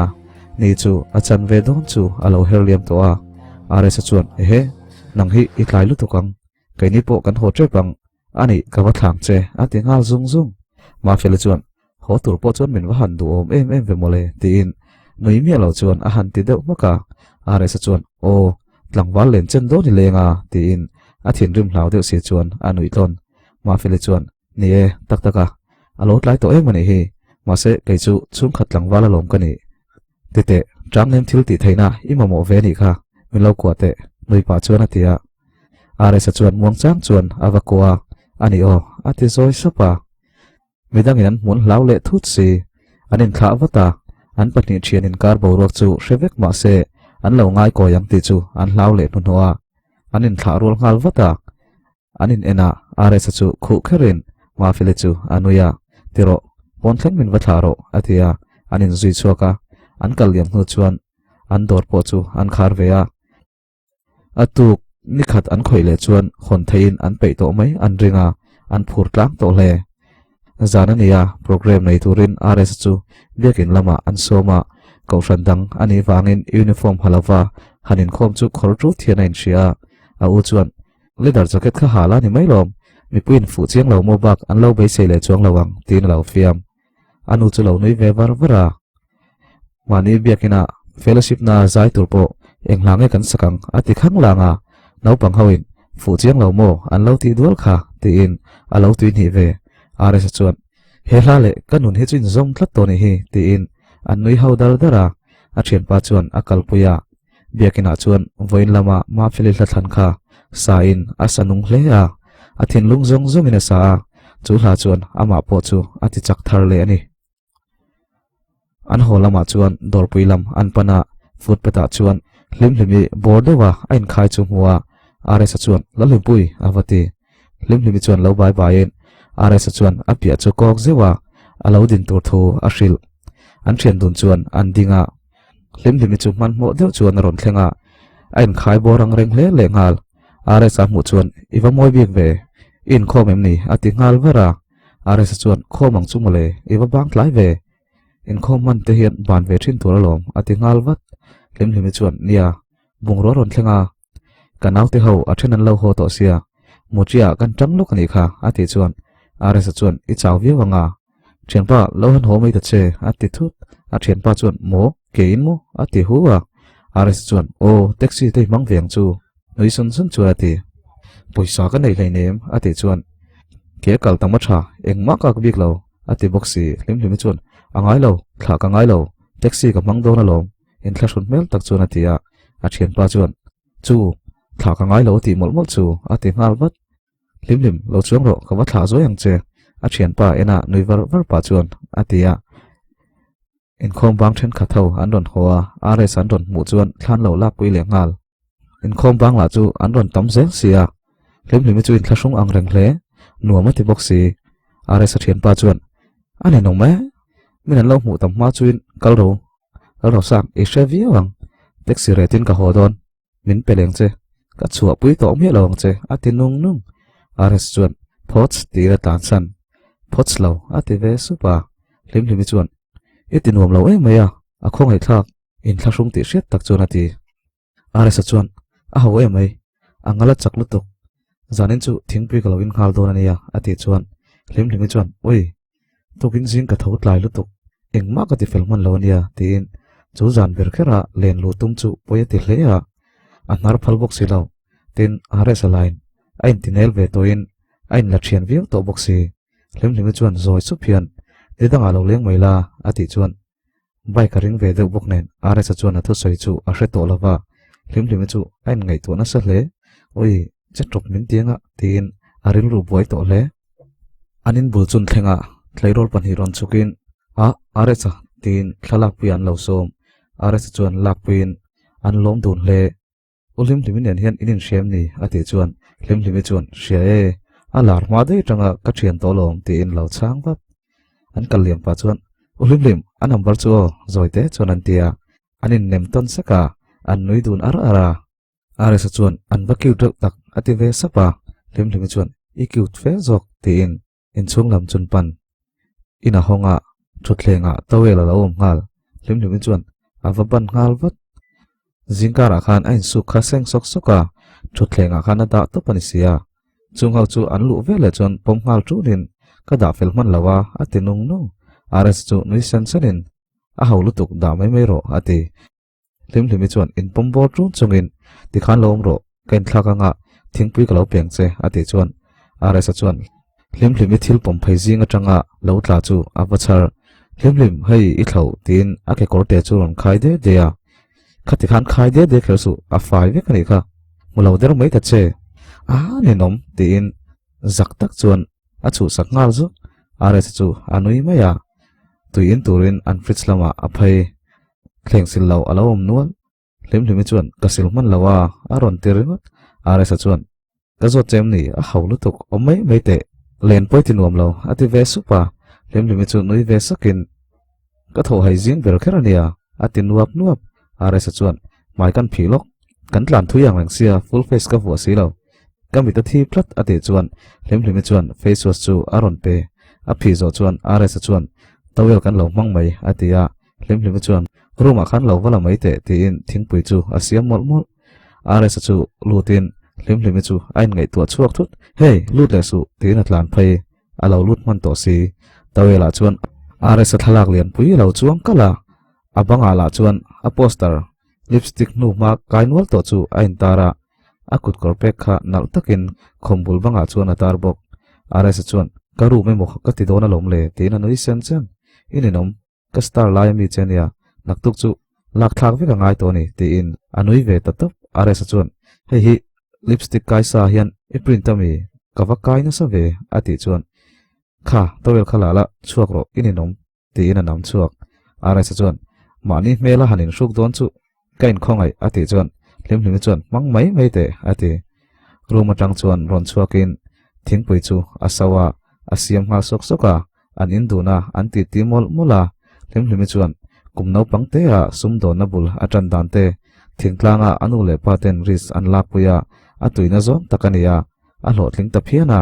mi dorangin lian lo ma se ma ka son ve to khopania tawel te pokha kan dora ka print tirani kha thomno ron thlang ve ro ilo len huna tin are sa chuan lo la kal turani chu atia rei tak chu anin koma dar college an vevel chuan ka ho to nge kha ti turilanga si thleng chu ka silpui lo meng che tina fiam zui lim chuan idanga po ron lut ngai mang si lo zanin ber kherai local I local le chuan e nupui tlak che fel I ron mutuang ti ina fiam let ve zui azak du to bik lo ani lim chuan adu thu chu shil mai adu to a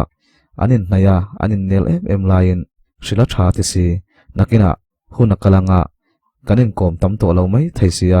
soina hun kanai lo tial lang ti in an chu adun pa chuan aril ru siam sau sawa phone lamanin anin benel ve to hle thawa ma se vai khatnan mi abem dona chupo tlangwal lak tak mai azam tak zetani ponan chuak don chi ate chuan khurder der hian lim chuan ares abana chuan awana I ares thu tak dewin I buaya I man lo ti chu ka hre thawa tin I fence tam tak wangin I ngai sak man lo ti po ka hria ma se chuti chung chuan tun hi soi chu hun nin ka hria I fence zatliang ngot ni lawin I bial nu kan I thengem le ti ina zot tatopa a mai chu za lu tuka wangin a sen up apa are sa chuan amit chu ti chuar dewin makati hleya mo ati thop sat lim chuan a I englo ti khan ka soi chak theilu tuka ka soi china ni kha hotoro ati are sa chunuin lim mi zia te chu adu re ema ma se a thian lunga hian lo lan zolo ma feli aum tlat si ma se lim are sa a phu lo lutuk anga ain shi ang bok khan are sa hian ma fel hi a chai ro lawa angai ve tho si a thin lung hlena chuan lo thleng ngai lo tur nga reng hian om ziom don em ni ti in zo na zota ma se chan nai ro adong lo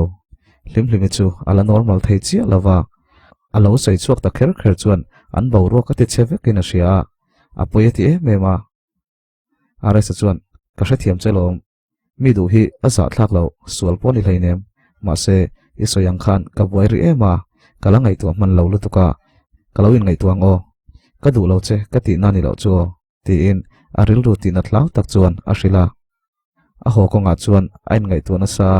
ami ziale a chevel te chu adu ve via wa a thin lung chuan a buk na sa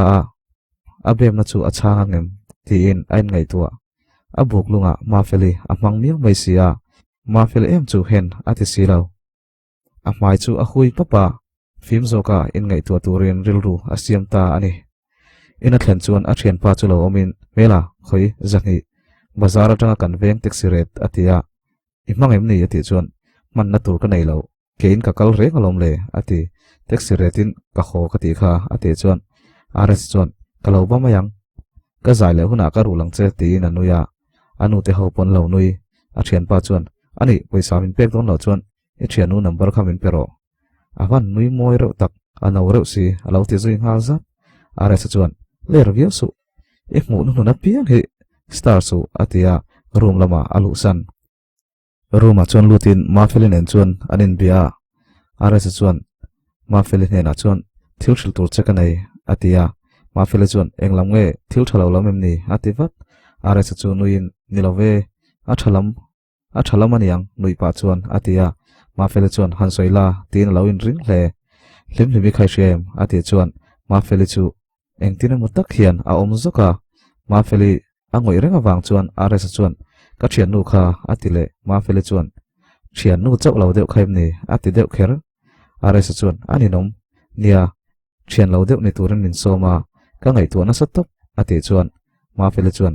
a bem chati naim ni avan makre ati ngal rengat ares chuan ringota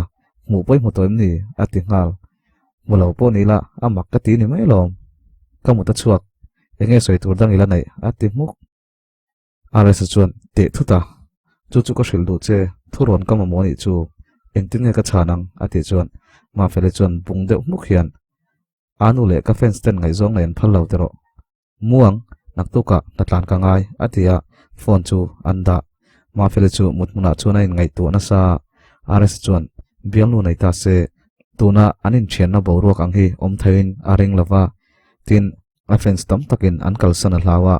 ares chu angai tu ani tin hlimhlimi ti ming a hriat wala a thin phu aron danglam thut thin na chan chu a hrelo hle bok thil sang sang ngai to kwalin mutzai arel veta ani ares chuan a thian ho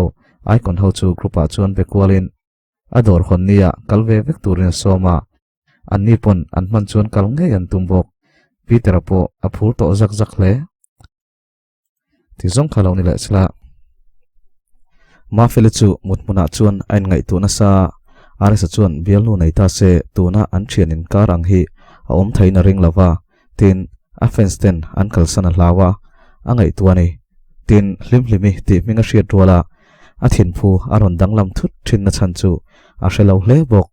thil sang sang ngai tu kwalin mutzai arel veta ni ares chuan a thian ho icon ho chu grupa chuan be kwalin a salon honnia kalvek turin asoma anni pon an man chuan kal ngai an tumbok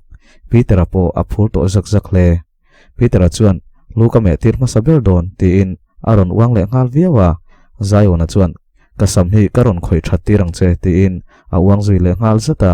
rem siami pon karon nor kol tir ve don che moni le aron ti vele timtima chuan grupan thil post chu ron mu ve che in a thlonin karon khoi tir char charang che aron ti tlai khon hu vele a moi moi chuan tukman kan reply pe to lo che kan mu vek to tia lo changin anin hial zui le ngal han thian ho hi anin du saka anin ngam ta ka anin fiam bor bora an hlim tlang thina ni grupa po chuan tuma ron tong to lem lovin an muta hluma ares chuan hlimhlimi thu sai chu ngai tu zui neu nevin ma feli line thuro na pedu box silo ma feli chuan a thik ve deuh ni na hria a ruk tak chuan a hlim hle hlimhlimi chuan chu zana a hun ton hlim om tak chu a ngai tu leta aresan a thingpui siam ngai a han inte atawel a han mang ve ta chu alom lea amumang a thleng dikta ang mai na nga ya a hlim tak zetani ma se adu thu alo se chuak ta kher kher chu poyati emema chuti rual chuan ares chuan a hobik lo ni na hria baisei na chete chunai ve bok ma se angai tu chian chuan baisei na beidon thak mai ni in a hria o lo shil lo topila a thazok tur a han tile ngot thin phone chu a ena ares message a ommi lo te chuan angai ati thalawa a thlen to le to lo tal chu ron soi ve o mania ti in a phun sapa ares po amu thei bik lo hlim chu a tek sange text lawang baisei na siam mai mayanga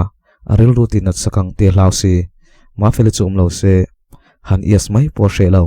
hlim hi avai khat biak na tangkhan adu amatin a kompe zong tak ani ve bok nen angai tu na chu a buai ve le ma se hetiang a buai man hi kan lo mole tiin amai chun hui le pap thina hlim hena chuan engtin nge ka chanang ke yes me ang nge ka nan ri don hun ka nei lawa min lo ngak ro ka ti mai don em ni ma se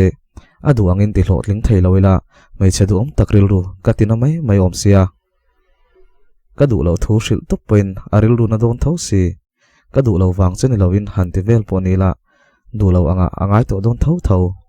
hoi ham tin tho ka la hala hlim chu awa text ta topa hlim thianau kan ti loka ka thlen to thu po ka ron hril mai lo che ni kha ka thlen na rei to ti chuan awa text hlim chuan alo en rang hle khoma chuan a thungal ka ngai tu lu tuk chea ti chau chuan ava reply are sa chuan imo I thu soi kha ka ngai tu arenga rang takin hlim chuan alo reply le ngal chuan engtin ati ngal vat ka du lo wang cheni lovin hun ka nei don chi lo chu lowa chung ko en kol tu kani chove me kania ngai zong nei lam chu ril ru ala om man lo ni I ril ru ka tinang ti khlau khop mai tina va text hlim chuan a haulu tuk ka hre thiam alom mitui parol kyang chuan atia ke chu ka ngai tu nai ka soi chuak ringot zela ka a thei lutuk I ka soi chuak pal mai ni kha I fans ni ka du zok hrim tin nuilai emoji chu amanga avathon let aresan aron text awang khan phur takin a thu chuak ngal khania a phone chu kun char chuan a ena a message sa chuan nuiliam mai ma se a thin lung chu an hle thungsi a phone screen a chuan a mitui a far kala ain nit le deuh fe chin aresa chuan ron reply le ngalin min hre thiam ro a ti le chuan a haulutuk soito su ka soitum poni lo ka soi chuak palani kha ka thalutuk amita mitui tling pam chuan atia aresa chuan kalome kanel em chea ka vai khat biang na chele mu na chekha kala shereng imi zia kha kalom zong takania zanin thil thleng hian kanin thian that na hi ti chesu se o ati le sham hlim chuan amak anuam lo nia soito lo te tong sual ka sha tem kha ka tong sual le palani kha nang le keite chu icon le fence jinga pakhat kan nia lom kanin kom ringot po hi alomom atia are sa chuan thiana lom kan ni naktuk I thotlai le palang mutui le tina va reply hlim po chuan mutui le inen kol tharo isi sel lo re si te chuan a chang let are sa chuan lo reply le vatin risel to ya min lo ngai to lo tuk su kamu tak tin phone chu ada deuh ngala hlim po chuan reply to lem lovin ares ngai to lo dan che kalo ngai to don nia ti in a phun sepa an thlang lama ITI veng lo eng ut chu a thira zan arai to a zan chu are tlok to a van zola chuan chhor thlapui chu khohar takin atol del boka ares hasak ka mangai chesin ti la chu angai thari re ya in kim ka hando sa don ka run to te po ke ka tan kum tom yang are lua si mình hằng buông về chuyện chẳng mơ tu lại mà in kim can đông xa tâm lâu cả run tôi khi cả ta cùng tâm yang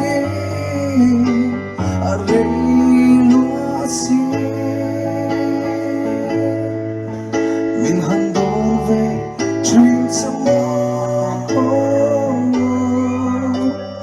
tự lại mà cả tu berce cả mang ai berce tiap ya tu cả gắng say mình là rin nel sa to em ni kamai che asi dòng tiền cho thấy riêng ta mà tên can đô chuyện har lên tua har cây cát tan cho nó mây mù mình hằng đón về truyền cho mơ cái cứu lại mà cái du bên trên gặp mong ai sẽ luôn tiếng tiếng cả ngân sẽ biết là lên sao tôi đến đi cầm mai sẽ xin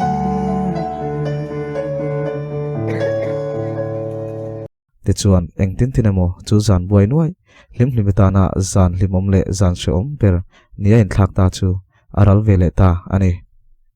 zing khua alovara ma fel chu dariat vel chun thawin a phone chu a han ena rs message alonia ni zan khan enge min ron reply to mi alawa ti hi dar ni vel hian alo thona ma fel chuan thopa chuan liminen soiturin nga jok karinga ti in reply te chuan identify sok sokin tuk chuan a aya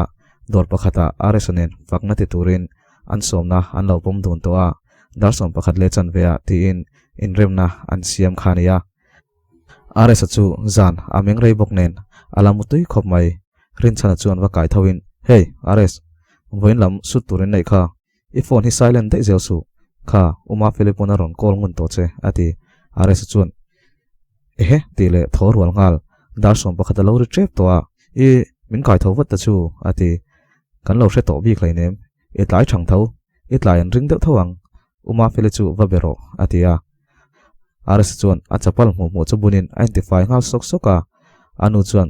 choi e phot don loim ni ati rs chuan chua pain dora chon kai ngal mayang phochu tin atlan chuak anu rei vak lawa ron let le a phone a thai ngil chunin atlan chuak le ngal rin chana chuan I chapal le mu za khai thak don lo mi avati rs chu in en ngal vatin moza khing le lam chau le anu chapal bun nuam ati deuh mai chu to deuh hian alo bun avani nom tak tin anui sun sun anu chuan man muin eng ma ti vesu imuang chang sot zel kha helmet poiken lo kha alo tia rs chuan don taka ti pa in chapal danga bun phai khoka bun man to lo chu thusan chumini chuan advertisement ti bak program anei chuan lo wang chuan abun pai lo ve shim shim boka kakal to tak tak tin aron nui var var rin chana chuan rau boy ani hi chu avhan tlin tak tin annu fa chuan annui dun hok hoka cho chu an ei ve ta a bike chuan pa chuan ma feli chu call ei ka thau chelom ikal to em atingal kal to hei som pakhat le chan ve rik trep hi loman moro ma se tlan chak lu tuk lola ati rs chuan ole min lo hra thiam lok mai teu tin anui tlon ma fel chuan ni zan lama tuemo I berai ani kha moi hup deuh chuan ati zoi sap dora om ve dang chuan an hriat a hlau chi rs chuan ani no me kan ni lo thian kan ni ta ni kha I thuron lo awangin kalom karon kal phone ka da I thi ka ni kha ati le kher ma fel chuan kiri man mola ni chu atia rs thu choi chuan ati hlim ti hriat anui sen sena dor nei tu te chuan khoilan nge anron thlen to tin an lo zot wat ma fel chuan a main lo kala aron thleng tre pani chu ro boya nia boy hitlin khopani tin dor nei tu te po chu an nui dar dar traffic jam a rs chu tangin bus atang te chuan anron bye bye le thin alo phar vele zeu zela traffic jam chu hun lawatingang mai a fence than khaten rem loin thla an lo lak pui bok arel ru chu amon moru ang reng le a ma se thala kai ro ngai tu le ve em nei lo ang main mel hing takin alo lak pui theize la minute som ni don an tan no chuan traffic jam chu rea rs chu atlan chuak ngal minute nga nu vela dor chu thlenga alut che chu kutan lo beng dar dar rs chuan e sorry lutuk traffic lo jam ve bok nen tin thu pha choi ngal mol mol ma fel chuan itlai lo chun nuam kan ti lo zok thu paron choi vaka ngai lo tin alo fiam rs chuan ininom min ron call har ta che I thiam lo vek ani hi tin apu let ma fel chu nuin o ka thiam lo ani le to ni chu eng poni se thile to em a chan ma chun ei lo atileng chu atingal rs chu nui sukin ei lo ati tak tak do nei to pa chuan ngoi ro thil kan order don nia atia adu zotin anaw te ho chu atir ngal an do chu thom thodor ania ma felile rs chuan an sut tran ngal an idea ain anglo thina chuan an hanin hial le ri thin cameraman le a crew te tin do nai tu te po an lo nui le var vara anin me dun chiang ani shooting te an zo no chuan thil te chu ain rei vak lo an thu khumuanga lo te anin pek fel no chuan ma filinen chuan an chuak dun loka ma se min an hriat tam lo nan mas an vuat tlat thunga chut chung po chuan lo hre tok le lo chi bai nop nop tok chu anom thau mai an pani chuan an free to ang reng boka leng kwalin anin zui dun rek reka reitok tak an len khothon nu chuan ma fele chu an ron kola engemo an chung ko thila ti feltur awma wangin aman chuan homa turin apa chuan a ron tia ma fele chuan rs chu thilom zia ta shilin a hosana atlan chu don chuan rs chuan naktu khai thei ngilange som pakhatani kha atia ma fele chuan ole ti pa in abana ron phar rs po chu rei vak lawa chuan a ho veya an dor lam chu apan youtuber ho an lo umle thap towa an dor to chu an lo vlog le nual to an mamo turte anin lam kim thokhat towa dor po an pe fel deuta decoration lampang an tang na sa to hle rs chuan an open laya a dream zinga lume chu telmi lo ma se a hun ton ai zong thei ani nuwa atalen lume mangle zai manga ai a han zong to mai to chu mumang te po angrum rum hian a ria a lim veng veng mai ani chuni po chu buainoi chuan an mangzo vele ta zanania rs chu a phur to le an bel tu siau te bekwalin an dor chu pathian hena lan sak turin asoma tin an chung khat laina te a thian hote asom kwala a hupurin a phur to tak zetani hlimhlime ro chuan lam siamin kal atum lawa rs chu muangcha nga hlatial tial atuma ral khat star le a fans ni chu a phak tok ni na ria rs an hai thei turin thei top achua tuna chuan a aina sign a hlat thei nan thei top achua le angai si an dor hun alo thlengta an boi chhonak naka mi po an ron kal khom trak trak rs atana mi poimo tuidama an zirtir tu tuna anu lo nita prp te ama du saktu sang te an ron kal khom trak traka youtuber pani thum vel chuan an lo tin le thap to bok jesmar te sky high auto nei tu pa te sarpe ka te ho chu an che sap sapa dor hon thaya a han omta chu an phur tlang ani ma se ai kon thian te hoero program sang an lo nei hloma wangin a then an ron kal thei lawa pitirai ro a ran to pon lama chuan rs chuan local ho chu alo welcome zela nakina chuan nula pakhat malin ring tok tak dom mai chu aron thleng ve ta nukulang nukul in charge đấy tôi có trong có đòn hòn lom nan văn rô em tu dang ni lovin ma felini cake aron ken saka an hanin muchu anin chibai ngal camera in an lo tin thapa an lai dun hle thala turang chuan an han ding dun ringot enge hetia kan din chan tin an nui duna apoilo tin thla chu an la dun ngal anin me dun tak zetani ke ka chuan lume na man rolem le leather jacket lem moi tak aron da boka an ena rs chuan moi tin alom thiam hle program chun tran chho tamop mopa an tran ma deu chuan host turin ma fele chu rs chuan a han tile thuta ininom engma program po ka hleinem atia rs chuan a omlo tin an nui dun ara te chuan program kal chho dan tu te chu an pani chuan an siam duna ma fele chuan kai hruain a fel file thap mai thun sei mek lai chuan sang lena po aron lang lol mai a thian pa aron troi om leni piterate sarpe kate jeste ho chuan thu chun soi zela ma fele chuan sang lena po chu thu soi turin asom vele ngal ani po chuan a thian pa du sakna aron lana kek chu zain rs chu abar tur thlang turin anti anu baka ma fele chu a thlang le ta chat mai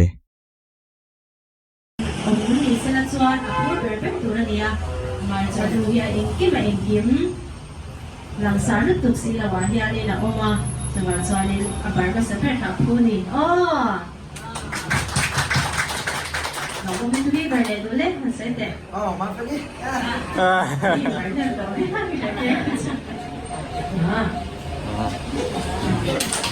Phụ lâu mò chiang đừng phim clear đêm ông makeup lipstick nói đan so karin danin na phụ vía vang coro ibem về chinang phụ chiang lâu mò ai bro le sang chim tui kek an lo in bar fo to a ngai an nei lek lek to ni ma se chulai om ve te po chuan an huning lova mu nuam an ti ti hriat tak zet chulai mun program te an man zo nu chuan zaiona te kim kimaten ron lang ve le hlola hun nei lo chung chungin an thian pa tan an ron che chuaka ron vlogin an ron fakna sa hle anum khom hi chuan mu an nuam tlang ani tlailama ni chuan dor po an hong pa ngai to a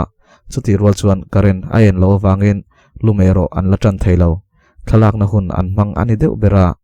lumet tur ni lem lo te po ador nei to pa mu chak hrim hrim ron kal po an tam hle ma fel chu hodonin rs chuan avatha ron leng pa ngai ro te in a tha zui ma fel chuan kan program kho ron tlai suang che atia anin ba ba ya anin nui ton se ya ma fel chu tlanin rs po dor chunga chuan avalut vele ta ani nikhat chu hlimhlimi dorom lai chu zorama khan aron kol tlang hlola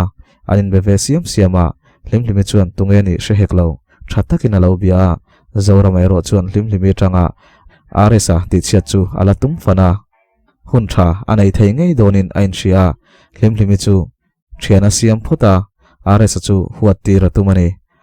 ahmangai na hnola ommek meiche kho har hlimhlimi thinlung hi zorama sualna khathian ahne mayangem hunin ala shil zelang chu ni liam le hretin rs te unaw po andan pa nga in an buai le hle to a chutiang bokin ma filipo hlimhlimi po mani buai buai chuan an buaya samson a chuan rs chu ron tlo hlolin champhai lam program an ron soipuya champhaya concert lian taka om dona ta chuan rs chu an ron soma chu chu samson a chuan aron bo zuya tlailama chuan moi moi in lua lengin anin mukhom chu anin fiam le nak nak to a moi moi a chuan hlimhlimi chan chin chu a sei chuaka rs chuan a phana sa hle ma se moi moi chuan a hriat chen ema wangin a phatak tak theilem chuang hleilawa samson a chuan chu ka hriat lo lo watam ve tin anui saka ai tur telain an siam lai chuan an lo zai mai maya rs chuan guitar chu pera moi moi chuan iwa thiam to ve tin a lo fiam samson a chuan nakina chuan singer point ti to lawang musician ain ti toang tin an nui dar dar rs chuan zun ram thiar lokin tunlai hi uma filele rs hi an dem na sa sia an pania hian engemo chu a omani tin samson chu anui tet teta moi moi chuan nia anin holo top mai rs hriat lo hian kan bem sakchin don em ni ati chuan samson chu phur lutuk o a phone khoi ka dilanga champhai kal huna kan ti don nia iron kal don ta tiro atia moi moi chuan kal chu ka tuma ma se kan ngom sam lo lutuka ati rs chuan chuakin an lo nu ivara rs chuan min rel le to ni mo aron ti chuak teu lo lutuk champhai concert huna kan hasak tur kan soidun ti in an nui an thian ho chuan in tharlom na choi khom te bot sei turin moi moi chun tia ani la chuan poisa nei lo lo nen min ron lom sak ro ati zui ngal zat an han tong tak tak hi chuan moi moi hi chu an hial ne le thin lo raife anin kom nu chuan samson le rs chun chuaka moi moi chuan samson chu plan kha o ati samson chuan yes tina chang rs chuan engmo ati ngalwat samson chuan concert ta che dan tur mole nang aya hitin kan che don atia samson le moi moi chun nui ru ru rs po abengong nui ve mia champhaya chuan kan mudonia ti in anin tha a ole khati zong khalo ni le sela ngai thatu te zong zong chunga kalome